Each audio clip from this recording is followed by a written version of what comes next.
सातारा नगरपालिकेच्या निवडणुकीच्या अनुषंगानं भाजपच्या वतीनं मोठी जोरदार अशी तयारी आणि आज प्रचार यात्रा ज्या आहेत त्या मोठ्या प्रमाणात सातारा शहरामध्ये निघत आहेत.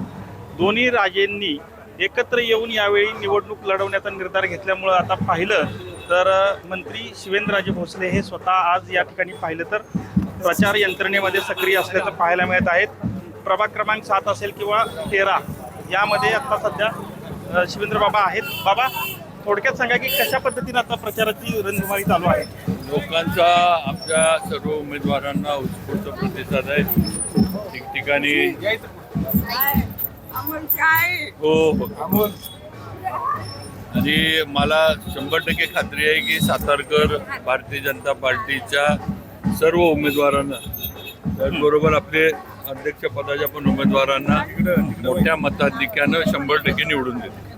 बाबा, खरं तर आता आपण बघतोय की बंडखोरी पण बऱ्यापैकी झालेली, कारण तुम्ही दोन्ही राजे एकत्र आल्यामुळे बंडखोरी पाहायला मिळते.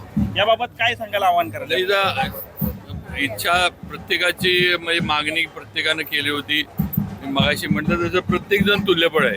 कुणाला काही कमी समजण्याचं किंवा कमी कुणी नाही आहे. शेवटी आपल्याला उमेदवारी म्हणून कुठेतरी निर्णय करायला लागतो आणि एक कॉमन एक सगळा अंदाज घेऊन आपण निर्णय करतो व त्या प्रभागाची रचना, त्या प्रभागामध्ये असणारं कुठल्या भागात किती मतदान आहे आणि मग तिथला उमेदवार कोण असावं काय.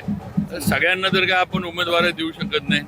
तेव्हा नाराजी होणं आज साहजिक आहे. 400 लोकांनी इंटरव्ह्यू दिले, 50 जणच आपण उभी करू शकणार आहे. त्यामुळे आज 300-350 जण 100% नाराज होणार होते. त्यातली काही जण थांबली आमच्या विनंतीला मान देऊन, काहींनी अर्ज पण मागं काढले. त्यामुळे काही आपले उमेदवार बिनविरोध सुद्धा झाले. आता कधी कधी काही जे इच्छुक असतात त्यांना वाटतं की बाबा हीच संधी आहे, याच्यानंतर परत संधी येणार नाही. थोडं तुम्हाला पण माहिती आहे की रिझर्वेशन वगैरे ह्याच्यामुळं पुढच्या वेळेला रिझर्वेशन काय पडेल, काय असेल प्रभागाचं रिझर्वेशन, हे कुणालाच सांगता येत नाही. त्यामुळे त्या ह्याच्यातनं काही काल परवा जे माझ्याबरोबर होते, उदयनराजांबरोबर होते, जे आमच्याबरोबर काम करत होते, असे आमचे सहकारी अपक्ष म्हणून उभे राहिलेत. आता माझी तर त्यांना विनंती आहे की चुकीचं पाऊल उचलू नये. त्यांनी जे अधिकृत उमेदवार आहेत त्यांना अजून सुद्धा त्यांनी पाठिंबा देऊन निवडणुकीच्या ह्याच्यातनं थांबावं, माघार घ्यावी आणि आपले भाजपच्या उमेदवारांना निवडून आणण्यासाठी त्यांनी पण प्रयत्न करावा. आणि इतर ठिकाणी पण आपण संधी या सर्व जे सहकारी आहेत त्यांना आपण देऊ. त्यांना काम करायचं आहे तर काम करण्यासाठी अनेक मार्ग आहेत. नगरसेवक पद हेच एकमेव काम करण्याचं मार्ग आहे किंवा माध्यम आहे असं नाही. आज अनेक ठिकाणी आपण वेगवेगळ्या ठिकाणी काम करू शकतो. आज जिल्ह्याच्या कमिट्या आहेत शासकीय, आज नगरपालिकेच्या कमिट्या आहेत, आज नगरपालिकेमध्ये ऑप्शन पण असतं, आज पक्षीय पातळीवर पण अनेक ठिकाणी संधी मिळू शकते.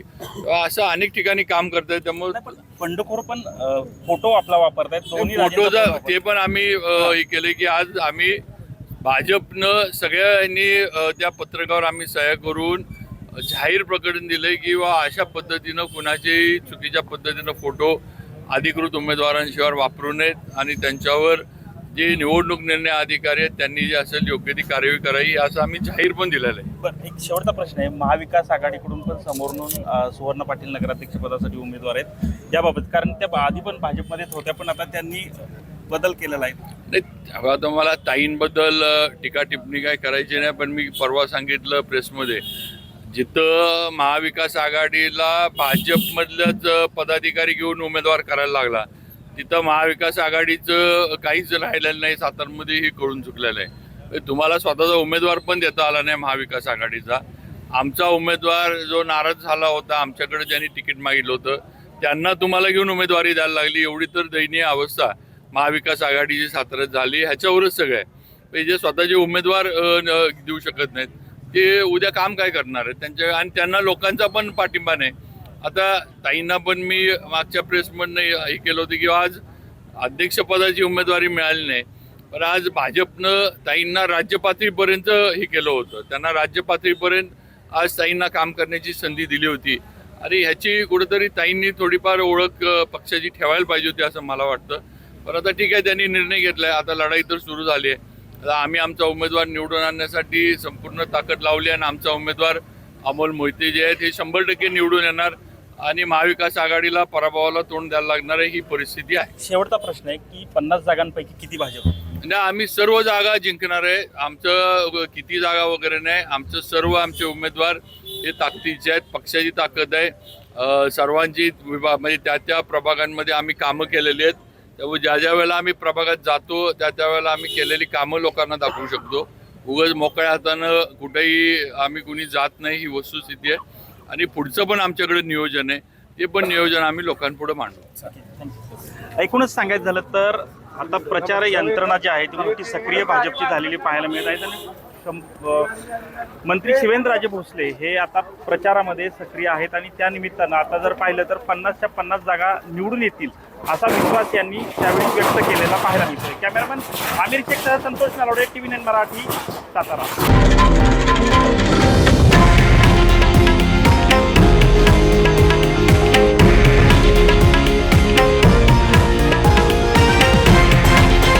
हे आहे देशातील नंबर 1 न्यूज नेटवर्क आणि आपण पाहत आहात TV9 मराठी, एकमेव.